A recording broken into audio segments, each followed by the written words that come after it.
Subscribe कीजिए study for golden future के channel को और प्रेस कीजिए बेल आइकन को।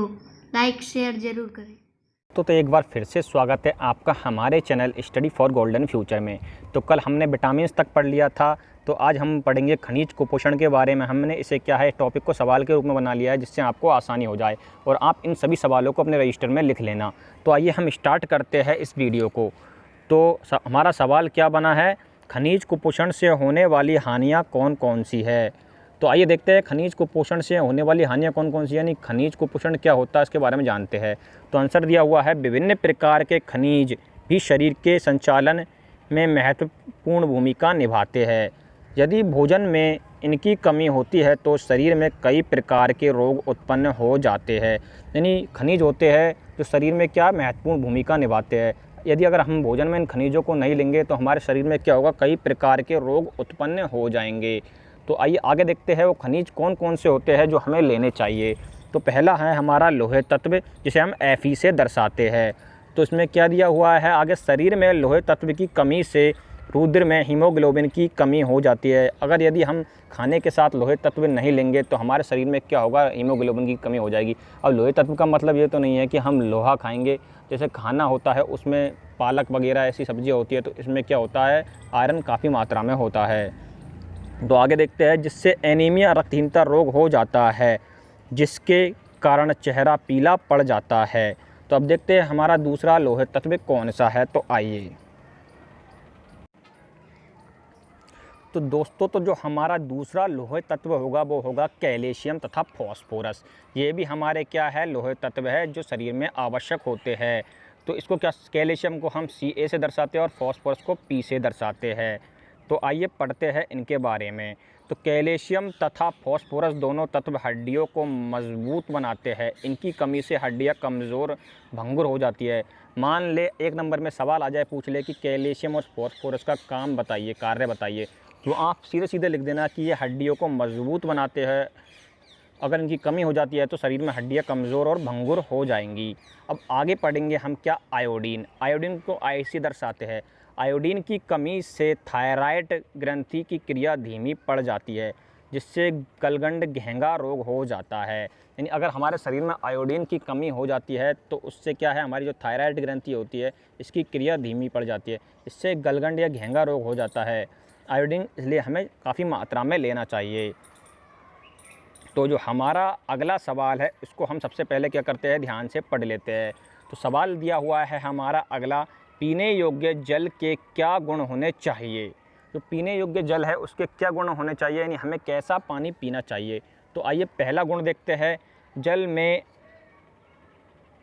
आँखों से दिखाई देने वाले कण वनस्पति नहीं होनी चाहिए। यानी जल होना है उसमें क्या, आँखों से दिखाई देने वाले कण नहीं होने चाहिए और वनस्पति यानी पेड़ पौधे ऐसी कुछ चीज़ नहीं होनी चाहिए, साफ़ पानी होना चाहिए। फिर है अगला है हमारा, हानि पहुंचाने वाले सूक्ष्म जीव नहीं होने चाहिए। यानी कुछ ऐसे सूक्ष्म जीव होते हैं जो आंखों से तो नहीं दिखाई देते लेकिन वो हमें हानि पहुंचाते हैं, तो वो भी उस पानी में नहीं होने चाहिए। इसलिए हम क्या करते हैं, पानी को उबाल लेते हैं पीने से पहले। जल का pH संतुलित pH मान होना चाहिए। और जल का संतुलित pH कितना होता है, 7 होता है, यानी जल का pH 7 होना चाहिए। और अगला है, जल में पर्याप्त मात्रा में ऑक्सीजन घुली होनी चाहिए। तो हमें ऐसा जल पीना चाहिए, आप समझ गए होंगे। तो आइए देखते हैं हमारा अगला सवाल है क्या है वो। तो अगला सवाल दिया हुआ है हमारा, दूषित जल के दुष्प्रभाव लिखिए। यानी दूषित जल पीने से क्या क्या नुकसान होते हैं वो हमें बताने हैं। और इन सभी सवालों को आप रजिस्टर में उतार लीजिए। मैं आपसे ये सवाल बार बार बोल रहा हूँ, इन्हें आप उतार लीजिए। सभी सवाल इंपॉर्टेंट है और आपके सारे टॉपिक्स कराए जाएंगे, सारे चैप्टर्स कराए जाएंगे। तो आइए आंसर देखते हैं हम, दूषित जल का क्या होगा।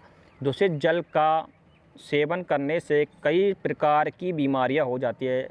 ये मान लो यदि अगर हम दूषित जल का सेवन करते हैं तो क्या होता है, हमें कई प्रकार की खतरनाक बीमारियां हो सकती है। ये बीमारियां पानी में रहने वाले रोग कारक सूक्ष्म जीवों के कारण होती है। यानी ये बीमारी किससे होती है, पानी में रहने वाले रोग कारक सूक्ष्म जीवों के कारण होती है। ये रोग कारक सूक्ष्म जीव पानी के साथ शरीर में प्रवेश कर जाते हैं। इनकी वजह से हैज़ा, पेचिस जैसी बीमारियां होती है। यानी ये रोग कारक जीवाणु क्या होते हैं, पानी के साथ शरीर में प्रवेश कर जाते हैं और इनकी वजह से फिर हमें हैज़ा, पेचिस जैसी बीमारियां होती है। और आइए आगे देखते हैं। फिर इसमें हमें क्या करना है, पैरा छोड़ देना है, फिर आगे इसको लिखना है इस प्रकार से। गंदे पानी से वायरल संक्रमण भी हो सकता है। वायरल संक्रमण के कारण हेपेटाइटिस यानी पीलिया भी हो सकता है, फ्लू भी हो सकता है, टाइफाइड भी हो सकता है, कॉलेरा जैसी खतरनाक बीमारियां होती है।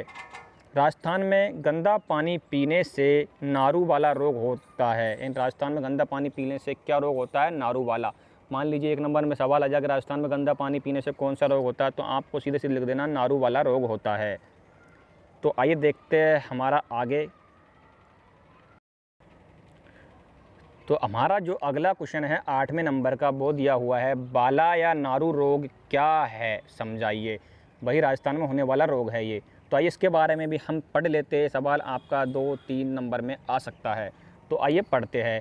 यह एक गंभीर बीमारी है जो गंदा पानी पीने से होती है। हमें इस प्रकार से इसका उत्तर देना है।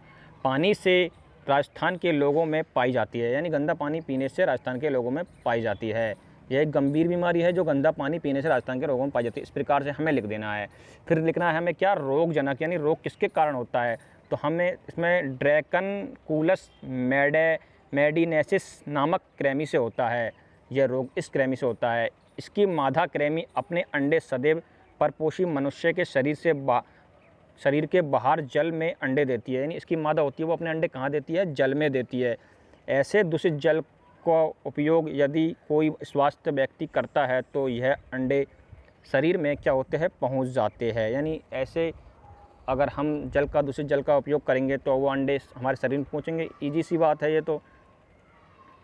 फिर इसमें दिया हुआ है आगे, पहुंच जाते हैं। इस प्रकार ये रोग दूसरे लोगों में भी फैल जाता है। तो इस प्रकार से हमें इसको डिफ़ाइन कर देना है। अब आगे बताते हैं हम इसमें। सन 2000 के बाद इसका कोई भी रोगी राजस्थान में नहीं मिला है, क्योंकि नारू रोग उन्मूलन कार्यक्रम के द्वारा इस रोग को समाप्त कर दिया गया। यानी सन 2000 के बाद इसका कोई भी रोगी राजस्थान में नहीं मिला है।